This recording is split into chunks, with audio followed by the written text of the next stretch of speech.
나는 주를 결코 부인하지 않겠나이다. 마태복음 26장 31절에서 46절 말씀입니다. 그때 예수께서 제자들에게 이르시되 오늘 밤에 너희가 다 나를 버리리라. 기록된 바 내가 목자를 치리니 양의 떼가 흩어지리라 하였느니라. 그러나 내가 살아난 후에 너희보다 먼저 갈릴리로 가리라. 베드로가 대답하여 이르되 모두 주를 버릴지라도 나는 결코 버리지 않겠나이다. 예수께서 이르시되 내가 진실로 내게 이르노니 오늘 밤 닭울기 전에 내가 3번 나를 부인하리라. 베드로가 이르되 내가 주와 함께 죽을지언정 주를 부인하지 않겠나이다 하고 모든 제자도 그와 같이 말하니라. 이에 예수께서 제자들과 함께 겟셋마네라 하는 곳에 이르러 제자들에게 이르시되 내가 저기 가서 기도할 동안에 너희는 여기 앉아 있으라 하시고 베드로와 세베대의 2 아들을 데리고 가실새 고민하고 슬퍼하사 이에 말씀하시되 내 마음이 매우 고민하여 죽게 되었으니 너희는 여기 머물러 나와 함께 깨어있으라 하시고 조금 나아가사 얼굴을 땅에 대시고 엎드려 기도하여 이르시되 내 아버지여 만일 할만하시거든 이 잔을 내게서 지나가게 하옵소서. 그러나 나의 원대로 마시옵고 아버지의 원대로 하옵소서 하시고 제자들에게 오사 그 자는 것을 보시고 베드로에게 말씀하시되 너희가 나와 함께 1시간도 이렇게 깨어있을 수 없더냐. 시험에 들지 않게 깨어 기도하라. 마음에는 원이로되 육신이 약하도다 하시고 다시 2번째 나아가 기도하여 이르시되 내 아버지여 만일 내가 마시지 않고는 이 잔이 내게서 지나갈 수 없거든 아버지의 원대로 되기를 원하나이다 하시고 다시 오사 보신즉 그들이 자니 이는 그들의 눈이 피곤함일러라. 또 그들을 두시고 나아가 3번째 같은 말씀으로 기도하신 후 이에 제자들에게 오사 이르시되 이제는 자고 쉬라. 보라 때가 가까이 왔으니 인자가 죄인의 손에 팔리느니라. 일어나라 함께 가자. 보라 나를 파는 자가 가까이 왔느니라. 할렐루야. 우리 하나님께 감사와 영광의 박수 올려드리겠습니다. 우리 축복된 주일 예배 자리에 나오신 모든 성도님들에게 하나님의 은혜가 충만하게 임하기를 축원합니다. 우리 함께 기도하시고 말씀 보겠습니다. 사랑하는 아버지 은혜 감사합니다. 우리 사랑하는 성도님들 한 분 한 분의 마음속에 있는 인생의 무게와 고민이 있습니다. 오늘 말씀 들으며 자신이 드러나는 것을 보게 하시고 성령의 치유를 경험하고 가게 하여 주옵소서. 부족한 종은 온전히 감춰주시고 예수님 이름으로 기도했습니다. 아멘. 지난주에 우리는 예수님께서 제자들의 발을 직접 씻어주시면서 너희들도 이 십자가 사랑으로 서로 사랑하라고 가르치시는 것을 보았습니다. 그리고 6월절 만찬이 계속 재개되었죠. 거기서 예수님은 세상을 위해서 흘려주실 십자가의 보혈에 대해서 충분히 설명하셨습니다. 그리고 제자들을 데리고 이제 감람산에 있는 겟세마네로 가시는데 오늘의 본문은 그 겟세마네로 가시기 직전에 혹은 가시는 도중에 제자들과 했던 대화입니다. 예수님이 굉장히 충격적인 예언을 하시죠. 31절 그때 예수께서 제자들에게 이르시되 오늘 밤에 너희가 다 나를 버리리라. 기록된 바 내가 목자를 치리니 양의 떼가 흩어지리라 하였느니라. 오늘 밤이라고 하면 지금 해 떨어진 지 얼마 안 됐으니까 몇 시간 뒤거든요. 충격적인 말씀이잖아요. 가룟 유다는 그렇다고 쳐도 나머지 제자들도 다 너희들을 다 나를 버릴 거라는 예언입니다. 이 사람은 믿음의 대상이 아니고 사랑의 대상이라는 말이 있는데 지금 주님이 그 말씀하시는 거예요. 나는 너희들을 사랑한다. 그렇지만 너희들을 믿을 수는 없구나. 이제 곧 너희들은 나를 다 버리고 도망갈 것이다. 예수님의 이 말씀에 제일 충격받은 사람이 베드로입니다. 베드로는 충격을 받으면 또 꼭 표현을 해야 돼요. 33절 읽습니다. 베드로가 대답하여 이르되 모두 주를 버릴지라도 나는 결코 버리지 않겠나이다. 충성맹세를 한 거죠. 그런데 예수님은 옛부터 말 세게 하는 사람 믿을 수가 없다는 걸 알고 계셨는지 베드로의 얼굴을 똑바로 보면서 베드로한테는 정말 본전도 못 건질 무서운 예언을 또 해주십니다. 34절 예수께서 이르시되 내가 진실로 네게 이르노니 오늘 밤 다굴기 전에 네가 3번 나를 부인하리라. 베드로 그래 네가 대단하다고 생각하니까 스스로 대단하다고 생각하니까 내가 말해주마. 넌 나를 버리고 도망가는 정도가 아니야. 너는 새벽이 오기 전에 나를 3번이나 부인하게 될 거야. 베드로가 이 말을 들으니까 막 다른 동료들 앞에서 체면이 말이 아니거든요. 그래서 벌떡 일어나가지고 손을 푸르르 떨면서 더욱 강한 충성맹세를 합니다. 35절 베드로가 이르되 내가 주와 함께 죽을지언정 주를 부인하지 않겠나이다 하고 모든 제자도 그와 같이 말하니라. 이 분위기 탄다는 말이 있잖아요. 베드로가 막 이렇게 세게 말하니까 제자들도 여기서 망설였다가는 이거 큰일 나겠거든요. 다 일어나가지고 흥분하면서 우리도 주님과 함께 죽겠습니다. 우리의 충성을 의심하지 마십시오. 그러면서 막 흥분을 하니까 예수님께서 참 아무 말씀도 안 하시고 물끄러미 그들을 바라보셨습니다. 제자들은 더욱 안절부절하면서 어쩔 줄을 몰랐죠. 그런데 예수님께서 왜 뜬금없이 이런 충격적인 말씀을 하셨겠어요? 괜히 그러신 게 아닙니다. 이 원인 제공을 제자들이 했습니다. 그래서 도대체 지난주 본문이랑 오늘 본문 이 사이에 어떤 일이 있었을까요? 그 부분이 빠졌거든요. 그래서 지금 그걸 좀 설명을 해드리려고 합니다. 평행 본문인 누가복음 22장에 보면 지난주에 은혜로운 6월절 만찬 직후에 그러니까 제자들의 발도 씻어주시고 서로 사랑하라고 하시고 또 십자가 보혈에 대해서 의미를 다 설명해 준 직후에 제자들이 은혜 받았습니다. 우리도 이제 서로 사랑하면서 살겠습니다. 이렇게 결론이 나야 될 거 아니겠어요? 예수님이 너무 놀란 제자들의 결론은 뭐였느냐? 누가복음 22장 24절 또 그들 사이에 그중 누가 크냐 하는 다툼이 난지라.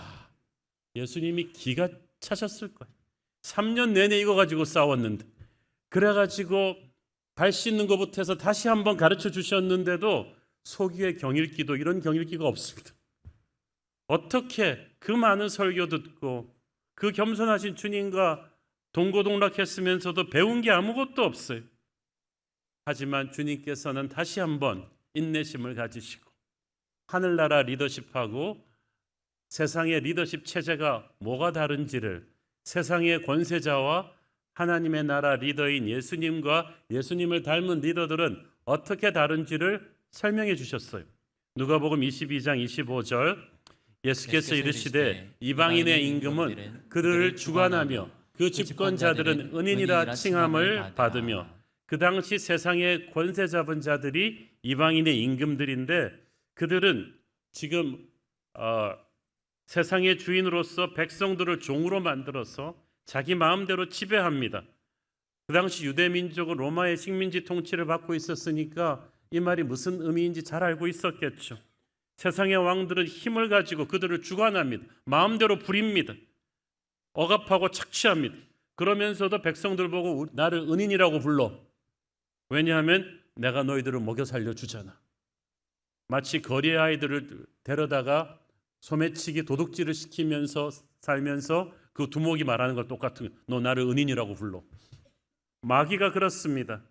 세상의 힘을 가지고 우리를 죄의 노예로 삼고 부리면서도 자기를 은인이라고 부르라고 하죠.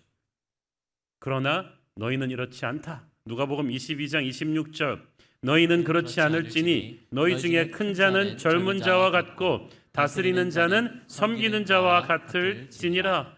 하나님 나라에서는 어른이 아이를 섬기고 다스리는 자가 다스림을 받는 자를 섬기는 것이다. 27절 앉아서 먹는 자가 크냐 섬기는 자가 크냐 앉아서 먹는 자가 아니냐 그러나 나는 섬기는 자로 너희 중에 있느니라. 앉아서 먹는 자가 주인이죠. 섬기는 자가 종이죠. 그런데 우리 주님이 서서 섬기셨어요. 뭔가 거꾸로 된 거예요. 하나님의 아들이시면서도 하늘 보좌에 계시지 않고 이 땅에 내려오셨고 가장 천한 사람들과 사셨고 제자들의 발을 씻기고 십자가까지 도저히 내려갈 수 없는 데까지 추락하셨습니다. 세상의 리더는 부하들 보고 자기를 위해 죽으라고 합니다. 하나님의 아들만 자기가 부하들을 위해 죽습니다.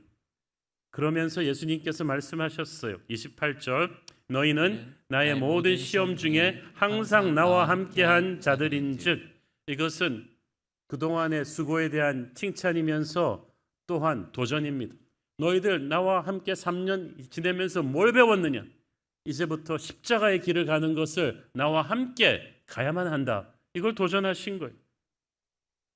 생각해 보면 정말 너무 어이없을 정도로 예수님의 제자들은 3년 내내 누가 큰 자냐는 비교의식에서 헤어나오지를 못했어요. 그런데 이 이야기가 남의 일만은 아닙니다. 우리 인간들이 교육받고 세련돼 보여도요 항상 지금도 우리한테 가장 큰 이슈는 누가 더 크냐는 비교의식이에요. 내가 남보다 못나 보이지 않나는 그 열등감이 내가 남보다 더 잘나 보여야 된다는 교만이 된 거예요. 그래서 없는 것보다 더 무서운 게 없어 보이는 거죠. 그런 비교의식이 없다면 왜 우리가 무리해서 우리 월급으로 감당할 수 없는 차를 사겠어요? 우리 수입으로 감당할 수 없는 명품으로 도배하고 다니겠어요? 누가 더 크냐를 보여주고 싶은 거죠. 누가 더 잘났느냐? 예수님의 제자들이 이 문제를 벗어나지 못했다면 우리도 그럴 것입니다. 단 한순간이라도 우리가 예수님에게서 시선을 떼고 세상의 왕에게 눈을 돌리는 순간 우리도 그 트랩에 딱 빠져버리는 것입니다. 여러분에게 그런 비교의식과 열등감과 교만이 조금이라도 느껴진다면 여러분은 정신 차리고 주님의 얼굴을 볼 때인 줄 믿습니다. 이 말씀하시고 나서 예수님이 수제자 베드로를 보면서 경고하셨어요. 누가복음 22장 31절 시몬아 보라 사탄이 너희를 밀 까부르듯 하려고 요구하였으나 성서시대에 밀을 까부른다는 말은 무슨 뜻이냐면은 밀이나 다른 곡물을 추수를 해가지고 채로 채질을 합니다. 이게 타작 과정이죠. 그 타작 과정에서 거기 붙어있던 흙과 불순물이 좋은 곡식에서 분리가 되는 거예요. 마찬가지로 사탄이 너를 하나님으로부터 분리시키려고 아주 아작을 내려고 달려들 것이다. 시몬아 너부터 시작해서 너희들 모두를 그렇게 하려고 달려들 것이다. 그러니까 정신 차려라. 하나님에게 귀하게 쓰임받는 사람일수록 영적인 리더의 위치에 갈수록 너를 향해 달려오는 마귀의 공격은 극심할 것이니까 정신 차리고 영적인 준비를 하라는 뜻입니다. 예수님은 성령의 눈으로 모든 걸 보셨기 때문에 베드로와 제자들을 노리고 다가오는 이 마귀의 군대를 볼 수가 있었어요. 우리는 육체의 눈을 가지고 보니까 위험을 와도 그걸 잘 감지를 못하죠. 예수님은 그걸 보신 거예요. 그리고 경고해 주셨어요. 그래서 항상 여러분이 예수님이랑 동행해야 되는 거예요. 우리가 알지 못하던 영적 어둠을 주님은 늘 우리에게 경고해 주십니다. 기도하러 가는 사람에게 경고해 주세요. 사탄이 우리 심령 안에 그냥 올 수 있는 게 아닙니다. 우리가 초대를 해야 돼요. 어떻게 초대해요? 제자들은 서로 누가 잘났냐를 가지고 싸웠기 때문에 그 세상적인 야심과 그 비교의식이 마귀를 초대해 드린 거죠. 그것은 바퀴벌레가 기생할 수 있는 음식 쓰레기와도 같은 거예요. 우리가 이걸 버리면 마귀가 시험할 수가 없는데 우리가 세상의 영으로 서로 비교하고 교만하기 시작하면은 그때부터 그대로 이 마귀에게 트랩에 걸리는 거예요. 그렇지만 베드로의 유일한 소망이 있었다면 우리 주님의 은혜였어요. 누가복음 22장 32절 그러나 내가 너를 위하여 네 믿음이 떨어지지 않기를 기도하였으니 너는 돌이킨 후에 네 형제를 굳게 하라. 할렐루야. 베드로 위에 예수님의 기도가 쓰여져 있어요. 이건 방탄복 같은 거예요. 방탄조끼를 입은 사람은 총알을 맞고 움찔하지만 죽지는 않아요. 마찬가지로 예수님의 기도가 우리를 감싸고 있다면 이것은 파워풀합니다. 이것이 베드로와 가룟 유다를 구분한 거죠. 똑같이 무서운 마귀의 시험을 받고 원투펀치를 맞고 다운되지만 기적같이 베드로와 제자들이 다시 일어날 수 있었던 것은 주님의 기도가 그들을 지키고 있었기 때문입니다.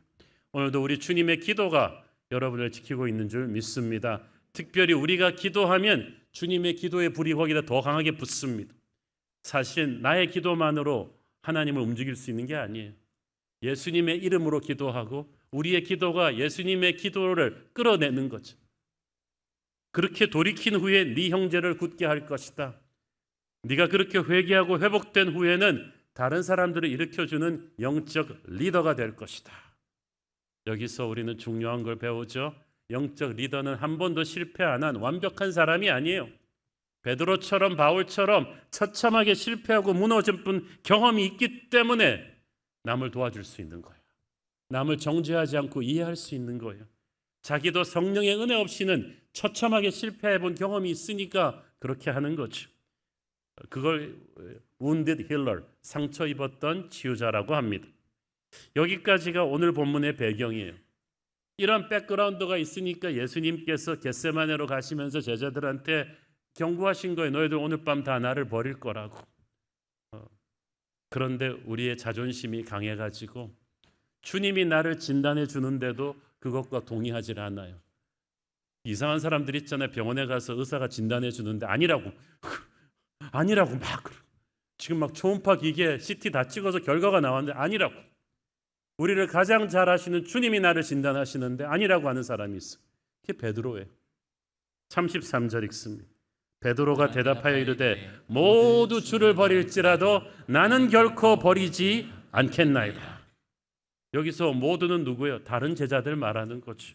다른 제자들은 깜짝 놀랐어. 저게 왜 지만 얘기하면 되지 우리까지 끌고 들어가지고 왜 우리는 도매금에 넘기는 거야? 얼마나 기분 나빴겠어. 한마디로 나는 얘들하고는 종자가 다릅니다. 얘들은 배신할 수 있지만 나는 배신하지 않습니다. 나중에 한 이틀 있다가 베드로 동료들 앞에서 엄청 부끄러웠을 거예요. 베드로의 문제는 나는 다른 사람과 다르다는 자만감이에요. 그런데 베드로만 그래요? 우리 모두 그래요. 나는 다른 사람과 다를 거라는 생각들을 해요. 오래전 미국의 한 영향력 있는 교단에서 한 10년에 걸쳐서 교단에 있는 교회가 빠르게 성장하던 교단이었으니까 뭐 수백 개가 넘죠. 돈 문제, 이성 문제로 사고 일으킨 목회자, 평신도 지도자들을 다 상담한 결과 공통점을 하나 발견했어요. 뭐냐 하면 그들 중 모두가 평소 나는 결코 그런 죄 짓지 않을 것입니다라고 큰소리치던 사람들, 오히려 그런 죄에 빠지는 형제 자매들을 정죄했던 사람들이라는 거죠. 그 율법주의적 성향이 강할수록 정작 자기가 똑같은 죄에 너무나 취약하게 넘어진다는 거예요. 누가 아무개가 이런 문제 일으켰으니까 조심해야 합니다라고 하면 손사래를 치면서 어디다 비교를 하세요? 나는 그런 사람들하고는 다릅니다. 여러분, 우리 안에 베드로 있어요. 우리 모두가 연약한 죄인이기 때문에 언제든지 넘어질 수 있습니다. 나는 남과 다를 것이라고 생각하지 마세요. 나는 모태신앙이니까 다르다. 나는 장로니까 목사니까 다르다. 천만의 말씀. 마귀는 항상 자기는 예외일 거라고 자부하는 교만한 사람한테 가장 쉽게 공격합니다. 사실 베드로가 사기꾼은 아닙니다. 다른 사람은 몰라도 저는 주님 버리지 않겠습니다라고 말할 때 거짓말은 아니었을 거예요. 진심이었을 거예요. 지금 마음가짐이라면 정말 베드로는 화끈하게 주님 사랑합니다. 불쏘라도 뛰어들 수 있어요. 그런데 문제는 우리가 우리 자신을 잘 모른다는 거예요. 자기 시험지 자기가 채점하면 다 100점이죠. 심판한테 채점해달라 그래야 되지 않나요? 자기가 그린 그림은 다 국전에서 다 우수상 받아야지. 우리 안에는 우리가 알지 못하는 쇳덩어리들이 있어요. 상황이 좋을 때는 잘 안 드러나요. 이렇게 양복 입고 점잖게 예배드리고 있을 때 누가 알겠어요. 그런데 여러분 당장 내일 출근해가지고 진상 동료들하고 한번 한 시간 회의해 보세요. 그때부터 튀어나오는 말은 내가 아닙니다. 이게 나 안에 내가 있었어? 부부싸움 할 때 속속에는 애한테 여러분이 쏟아내는 말들을 보세요. 이게 성령 충만한 새로운 교회 성도인지 아니지. 베드로가 나와요. 가룟 유다가 나오는 거예요. 생각지도 못했던 악한 말과 행동이 어디서 튀어나오느냐? 우리 안에 꿈틀거리는 죄가 있는 거예요. 그러니까 여러분 인생을 장담하지 마세요. 우리는 우리 자신이 얼마나 약한지 잘 몰라요. 훈련소에 입소한 젊은 병사들은 군복 쫙 입고 이렇게 막 좋은 무기 지급받고 사격장에서 한번 탕탕 쏴보면 자기가 무슨 람보라도 되는 줄 알아요. 대단한 군인인 줄 알아요. 실전에 투입돼서 적의 포탄이 막 날라오고 옆에서 전우들이 총 맞고 쓰러지면은 멘붕이 오죠. 땅에 바짝 엎드려서 덜덜 떨거나 혼비백산에서 도망가게 됩니다. 베드로와 제자들이 그랬어요. 겟세마네와 갈보리라는 무시무시한 영적 전쟁터에 투입되는 그 순간, 이전과는 차원이 다른 마귀의 집중 포화를 맞는 그 순간에 튀었어요. 그들의 보잘것없는 영성은 순식간에 바닥을 드러냈어요. 아마 나중에 베드로는 그래서 통곡했을 거예요. 내가 이 정도밖에 안 돼? 여러분, 우리는 그 정도밖에 안 돼요. 우리 중에 베드로 욕할 사람은 아무도 없어요. 베드로는 지금 우리 모두를 대표해서 욕먹어주고 있는 거예요. 우리가 생각하는 것보다 우리는 훨씬 약합니다. 훨씬 이기적이에요. 상황이 터지면 아무도 몰라요. 하루에 수십 번 변할 수 있어요. 그래서 우리는 나는 다를 것이라는 어줍지 않은 자신감 대신에 나도 언제든지 그럴 수 있습니다. 주님 나를 붙들어 주십시오. 나를 붙들어 주십시오. 넘어지는 형제 손가락질하면서 남의 일처럼 함부로 말하지 마세요. 상황이 닥치면 여러분 어떻게 될지 몰라요. 제가 참 야구를 좋아하는데 야구는 유달리 역전이 많이 나오는 스포츠예요. 초반에 6대 0으로 앞서던 팀이 8회 말에 뒤집혀갖고 7대 6으로 지는 것을 본 적이 있어요. 그래서 한 유명한 감독은 5대 0, 6대 0으로 이기고 있어도 8회 말에 필승 개투조로 투입하더라고요. 끝까지 방심할 수가 없는 거라는 거죠. 훌륭한 사람이죠. 그래서 우리나라 야구 중계로 유명한 해설가들이 많은데 그 타기한 야구 해설가 하일성 씨가 유명한 말을 남겼잖아요. 이렇게 막 극적으로 뒤집어지는 거 보면서 아, 야구 몰라요. 인생 몰라요. 어떻게 될지 모른다는 거지. 그런데 그래요. 젊었을 때 잘 나가던 사람 40대, 50대 가서 뒤집어지는 거 많잖아요. 우리는 한치 앞을 못 보는 연약한 존재이기 때문에 함부로 자기는 문제없을 거라고 자만하면 안 돼요. 여러분 남의 자식 얘기 함부로 하지 마세요. 아, 우리 애는 사춘기도 없어요. 차라리 10대 때 사춘기 있는 게 나아요. 30대 때 사춘기 온 사람 보셨어요? 재앙입니다. 여러분 자녀는 아무 문제 없을 거라고 자만하지 마세요. 남의 실패 함부로 얘기하지 마세요. 건강 가지고도 자신하지 마세요. 나는 운동하고 잘 먹고 감기도 들어본 적 없다. 그렇게 막 몸 약해서 병원 가는 사람을 무시하던 분이 50대 때 그냥 툭 쓰러지고 암 걸리고 이러는 거 좀 많이 봤습니다. 누가 자기 건강을 장담할 수 있어요? 여러분의 사업은 창창할 거라고 여러분 장담할 수 있어요? 남의 교회 문제 함부로 말하지 마세요. 우리 교회도 정신 차리고 깨어있지 않으면 같은 문제 겪을 수 있어요. 저는 그래서 항상 그런 위기의식을 가지고 목회를 합니다. 지금은 우리 교회가 이렇게 은혜롭고 부흥하고 있지만 언제든지 방심하면 베드로처럼 무너지는 때가 나올 수 있는 거예요. 우리도 베드로처럼 무너질 수 있는데 은혜로, 오직 은혜로 지금 서 있다고 생각하십시오. 베드로는 내가 주와 함께 죽을지언정 주를 부인하지 않겠습니다. 우리말 표현으로 하면 내 눈에 흙이 들어가기 전에. 참 히브리 사람들이나 우리나라 사람들이나 말 안 믿어줄 것 같으면 자기 목숨 걸고 이거 나 죽어도 그건 안 할 것이다. 하지만 그런 격한 장담 안 하는 게 좋을걸요. 저는 한 금술 좋은 부부를 알았는데 정말 원앙 커플이라 그랬어. 난 우리 하루도 서로 없이는 못 삽니다. 50대 중반인데 막 손잡고散歩하고 다니고 우리는 한날 한시에 죽을 겁니다. 사모님이 먼저 돌아가셨는데 남편이 안 죽던데. 안 죽은 정도가 아니라 1년 있다가 너무 어린 분하고 또 재혼을 하는 것이. 제가 그때 알았어요. 인생을 모르는 거. 함부로 장담할 게 아니다. 말 세게 하는 사람 절대 믿어서는 안 된다. 우리 안에 베드로 있다는 거죠. 인간의 약함을 너무나 잘 아시는 주님께서는 하늘로도 땅으로도 맹세하지 말라고 하셨잖아요. 실제 상황이 닥치면 제일 먼저 튀는 사람은 평소 말 세게 하던 사람들이. 그러니까 여러분 너무 장담하는 사람 믿지 마세요. 우리의 신앙도 지금은 몰라요. 거센 인생의 폭풍 앞에 서볼 때 비로소 본색이 드러나겠죠. 그래서 아무리 맑은 하늘이라도 영의 눈으로 보시는 주님께서 너에게 어떤 폭풍이 다가오고 있음을 경고해 주실 때 주님 저는 괜찮을 거예요 라고 자만하지 마세요. 기도의 자리로 달려나가야 돼요. 영적인 준비를 해야죠. 내가 목사건 장로건 얼마나 오래 신앙생활을 했건 상관이 없어요. 결코 인생을 가볍게 보지 말고 마귀를 가볍게 보지 마세요. 주님은 겟세마네 갈보리를 앞두고 마귀를 가볍게 보시지 않았어요. 주님도 영적인 준비를 위해서 겟세마네에서 땀이 피같이 되도록 기도하셨다면 우리는 교만할 수 있어요? 나는 다를 거라고 자만할 수 있어요? 큰 소리 치지 말고 엎드려 기도하십시오. 지금 십자가 사건을 통해서 인류의 운명이 바뀌는 무서운 폭풍이 다가오고 있습니다.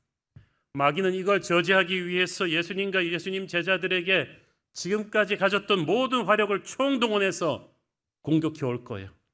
이것이 바로 인류의 운명을 가르는 워털루예요. 이게 노르만디예요. 이게 인천 상륙작전이란 말이에요. 그러니까 너희들은 정신 바짝 차리고 나와 함께 기도하자고 예수님 말씀하신 거예요. 베드로는 영적인 준비는 안 하고 큰 소리만 쳐요. 인간적인 의리로 충분하다고 생각했어요. 이건 마치 총칼 들고 오는 적병들 앞에서 작은 막대기 하나 들고 맞서겠다는 철없는 아이와도 같아요. 영적인 전쟁을 어떻게 인간의 무기로 싸울 수 있습니까? 예수님께서는 자신의 약함을 끝까지 인정하지 않으려는 이 베드로의, 그러고도 수제자 되겠다는 베드로를 굉장히 치근히 여기셨어요. 그래서 잔인할 정도로 정확하게 그의 실패를 예언해 주신 거예요. 너는 다른 제자들 중에서도 가장 무섭게 나를 배신할 거야. 오늘 밤 다 굴기 전에 네가 나를 3번 부인할 거야. 너의 배신은, 너의 실패는 가장 무서운 게 될 거야. 왜 이렇게 말씀하셨겠어요? 새벽닭이 울었을 때 베드로가 통곡을 하게 되잖아요. 주님의 이 말씀을 기억하게 하기 위해서. 왜냐하면 베드로는 이때 깨져야 되는 거예요. 부서져야 되는 거예요. 자기 힘으로 할 수 있다는 자아가 산산이 부서져야 주님은 너의 약함을 아시면서도 오직 은혜로 너를 붙들어주고 있다는 것을, 너를 지탱하는 것은 너의 의리와 결심이 아니라 주님의 기도라는 것을, 십자가 보혈의 능력이라는 것을, 너는 오직 은혜로 산다는 것을 베드로는 깨달아야 했던 거예요. 그래야 그는 교회 지도자가 될 수 있어요. 여러분은 부서져야 쓰임받을 수 있어요. 포도주는 포도가 부서져서 만든 즙이에요. 올리브 그 기름은 올리브 열매가 으깨져서 만든 거예요. 하나님은 항상 하나님의 사람을 쓰시기 전에 부수십니다. 모세를 부수셔서 쓰셨고 요셉을 부수셔서 쓰셨고 베드로를 부수시는 거예요. 그때 하나님이 쓰시는 지도자가 돼요. 하나님의 지도자는 실패를 한 번도 안 한 사람이 아니에요. 베드로처럼 무참하게 실패해서 내 힘으로는 절대 안 되고 오직 주님의 은혜만으로 되는구나, 이걸 깨달을 때 그는 하나님의 손에 붙들린 놀라운 도구가 됩니다. 다른 형제들을 도울 수 있는 진정한 리더가 되는 줄 믿습니다. 예수님은 이제 제자들에게 더 이상 설교하지 않으셨습니다. 이제는 전투의 막이 올랐죠. 겟세마네로 기도하러 가시면서 베드로, 요한, 야고보를 데려가셨어요. 주님 말씀하시기를 내 마음이 매우 고민하여 죽게 되었다. My soul is overwhelmed with sorrow. 내 영혼이 그 슬픔의 바다에 빠져 죽을 정도로 힘들다고 말씀하셨어요. 그래서 제자들로부터 조금 떨어진 곳으로 가서 기도하셨어요. 여러분, 세상 모든 사람으로부터 떨어져야 되는 고독의 시간이 있어요. 그때 어떻게 기도하십니까? 39절. 조금 나아가서 얼굴을 땅에 대고 엎드려 기도하며 이르시되 내 아버지여, 만일 할만하시거든 이 잔을 내게서 지나가게 하옵소서. 그러나 나의 원대로 맛이 없고 아버지의 원대로 하옵소서 하시고. 자, 여기서 예수님께서 얼굴을 땅에 대고 엎드렸다고 그랬잖아요. 우리가 보통 겟세마네 동산을 그린 성화를 보면은 이게 얼마나 비성경적인지 알 수 있어요. 거기 보면은 아주 얼굴에 스킨 터치를 한 것 같은 혼하신 예수님이 반듯한 모습으로 바위 위에 예쁘게 두 손 끼고 앉으셔가지고 기도하면 정말 조지 클루니보다 훨씬 잘생긴 예수님의 깨끗한 얼굴로 막 하늘의 글로우가 막 그런 거 아니에요. 예수님은 겟세마네에서 그 진흙 먼지로 된 얼굴을 그 땅에다가 얼굴을 부비면서 땀이 피같이 흐르는데 거기다가 얼굴을 비비면 어떻게 됐겠어? 예수님의 얼굴은 정말 사람 얼굴이 아닐 정도로 흙더미가 될 정도로 그것도 모를 정도로 주님은 그 엄청난 영적인 전쟁의 중압감을 느끼면서 기도하신 거예요. 그러면서도 아버지라고 부르십니다. 아버지를 부르면 이 무서운 위기의 순간에 하나님의 얼굴이 자신을 향할 것을 믿고 계셨어요. 여러분, 지금이 우리가 아버지의 이름을 부르며 겟세마네 기도를 드려야 될 때가 아닙니까? 우리가 한가하게 폼 잡고 기도할 만큼 지금 우리나라 상황 좋지 않습니다. 지금 우리 인생이 우리 가족의 상태가 그렇게 좋지 않아요. 이 우리나라 지금 막 뉴스 보기 겁날 정도로 처참합니다. 전 세계가 지금 어디서 전쟁 터져도 전쟁이 이미 터지고 있죠. 우크라이나도 그렇고 이스라엘 하마스도 그렇고 이 상태에서 어둠의 권세가 무섭게 사방에서 날뛰고 있는 이 상황에서 우리가 영적으로 위기를 인지한다면 얼굴을 땅에 대고 주님처럼 기도해야 될 줄로 믿습니다. 비장하게 기도하셔야죠. 틈만 나면 조용한 방에 들어가서 영혼을 토해내며 기도하셔야죠. 혹자는 말합니다. 기도한다고 뭐가 달라지나요? 기도한다고 아무것도 안 달라진다면 주님께서 왜 우리한테 이렇게 기도하라고 그러셨겠어요? 왜 십자가 죽음 직전에 예수님은 다른 모든 것을 팽개치고 오직 기도에 올인하셨겠습니까? 아무리 작은 기도라도 드려지는 그 순간부터 하늘의 문을 여는 걸 주님이 아시는 거예요. 하늘나라의 기도가 쌓이기 시작하고 쌓인 기도는 성령의 불을 끌어내는 하나님의 재료가 됩니다. 언젠가는 이 땅에서 폭발할 것입니다. 마귀의 세력을 흔들어 버릴 것입니다. 40절 읽습니다. 제자들에게 오사 그 자는 것을 보시고 베드로에게 말씀하시되 너희가 나와 함께 1시간도 이렇게 깨어 있을 수 없더냐. 그 말 보니까 1시간 기도하고 오신 것 같아요. 기도 브레이크. 근데 수제자 베드로와 요한, 야고보 방금 전까지 주님 위에 죽겠다고 그러더니 1시간을 같이 기도 못해. 이게 우리 실체예요. 말로는 주님 위에 죽겠다던 사람이 1시간을 주님과 같이 기도 못해요. 그러니까 주님이 너무 외로우셨어요.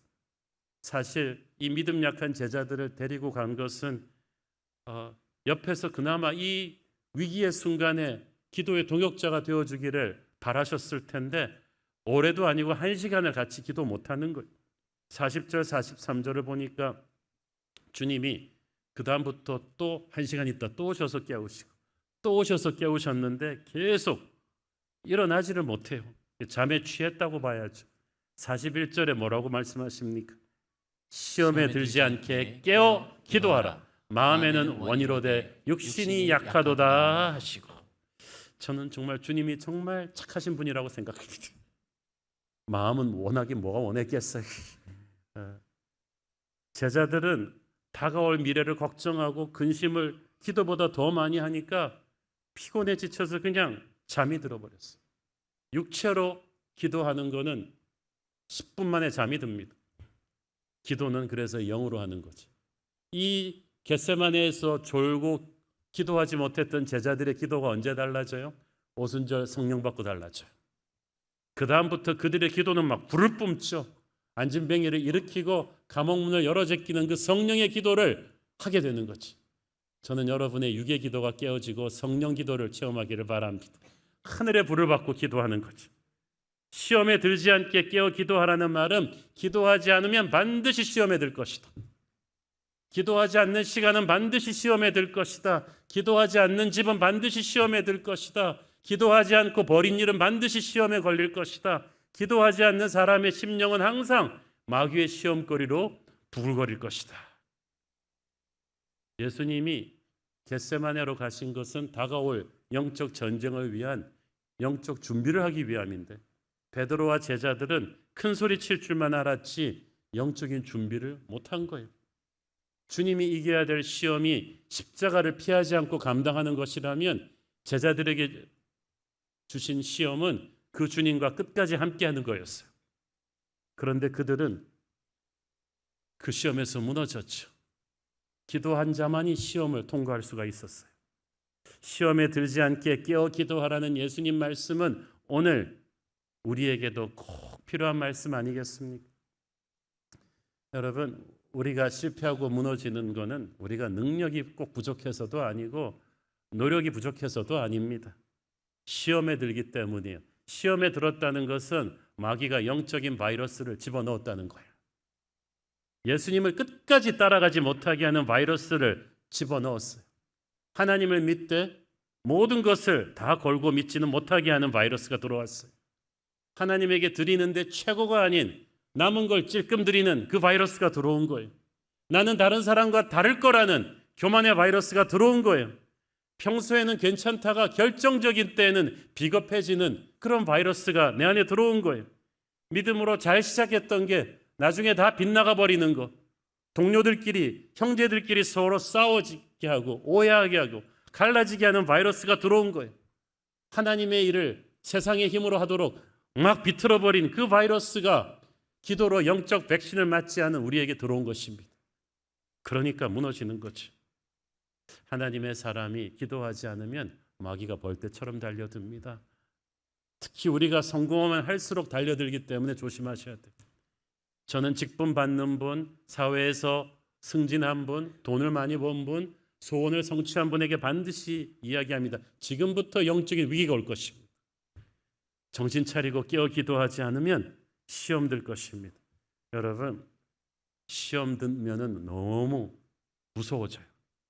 아무것도 아닌 일인데 시험에 든 사람은 믿음이 싸늘하게 식어요. 여러분, 멀쩡한 컴퓨터가 바이러스 먹으면 이상해지잖아요.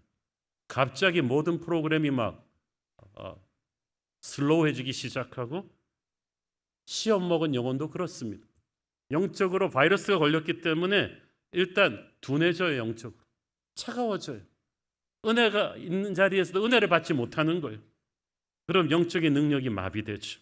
그래서 시험에 들지 않도록 항상 깨어 기도해야만 합니다. 이 기도의 모두가 꺼지면 아주 작은 일로도 마귀는 우리한테 시험을 걸 수가 있어요. 쉬지 않고 기도하는 수밖에 없어요.